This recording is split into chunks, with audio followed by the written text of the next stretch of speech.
ठीक है। The great bath की खोज निम्नलिखित में से किस सभ्यता में हुई थी?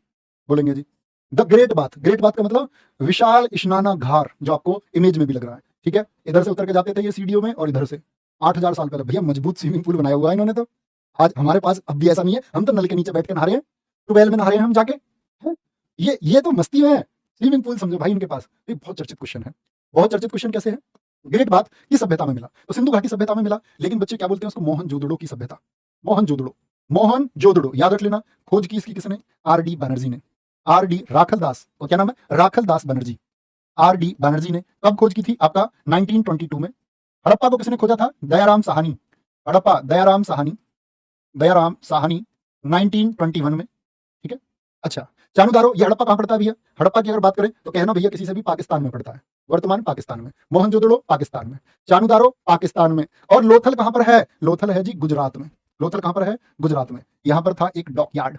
डॉकयार्ड समझते हो? यस और नो? बंदरगाह। एसएससी ने 3 नाम से पूछा इस क्वेश्चन को, गोदीवाड़ा लिखकर भी पूछा है। सिंधु घाटी का गोदीवाड़ा कहां था, बंदरगाह कहां था, और डॉकयार्ड कहां था? यानी कि व्यापार करते थे। डॉकयार्ड का मतलब यहां जहाज रुकते थे आकर के लोथल में। अच्छा भैया, सिंधु घाटी सभ्यता के लोग व्यापार करते थे? हाँ जी, व्यापार करते थे। आपका अरब देशों से इनका बहुत व्यापार उस समय होता था। ठीक है, बंदरगाह इनके पास था। अब आते हैं ग्रेट बाथ पर। देखो ग्रेट बाथ से क्या क्या क्वेश्चन एसएससी पूछता है। ग्रेट बाथ पहले तो पूछ लेता है इसकी लंबाई कितनी है। 11.88 मीटर इसकी लंबाई है, यानी कि ये वाली जो इसकी लंबाई है। इसकी चौड़ाई पूछे, ये वाली चौड़ाई, तो 7.01 मीटर। और एक विशेष क्वेश्चन पूछा है कि स्नानागार की आपका क्या गहराई कितनी थी? जो नहाने का था स्नानागार की गहराई कितनी थी? 2.43 मीटर। अब एक क्वेश्चन मैं तुमसे पूछूंगा, फोटो को गौर से देखना। यूपीपीसीएस का क्वेश्चन है, हालांकि थोड़ा टफ क्वेश्चन है।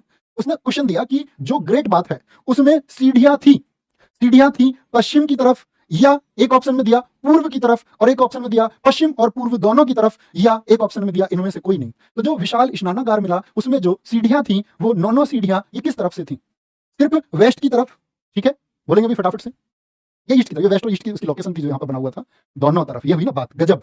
और मोहनजोदड़ो से बच्चे और क्या क्या मिला है जो इंपोर्टेंट है परीक्षा के लिए? मोहनजोदारो बोलते हैं इसको वैसे। मोहनजोदाड़ो से एक विशाल अन्नागार भी मिला है, ग्रेनरी।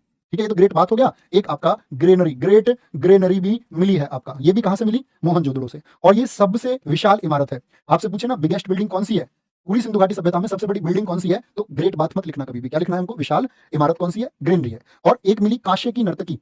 कांसे की नर्तकी, कांसा एक बच्चे अलॉय है, मिश्र धातु है, इसको बोलते हैं हम क्या? कांसे की नर्तकी, यानी कि ब्रॉन्ज डांसिंग गर्ल मिली। Bronze dancing girl, bronze dancing girl, कांसे की नर्तकी मिली। अब मुझे एक बात बताओ, जो कांसे की नर्तकी है, जैसे यूपी पैट परीक्षा हुई यूपी में, तो उसमें पूछ लिया एक कठिन क्वेश्चन इतिहास में कि कांसे की नर्तकी किस विधि से बनाई गई थी? तो किससे बनाई गई थी? लुप्त मोम विधि से बनाई गई। कौन सी विधि से बनी है? लुप्त मोम विधि। और मैं तुमको थोड़ी सी चीज गाइड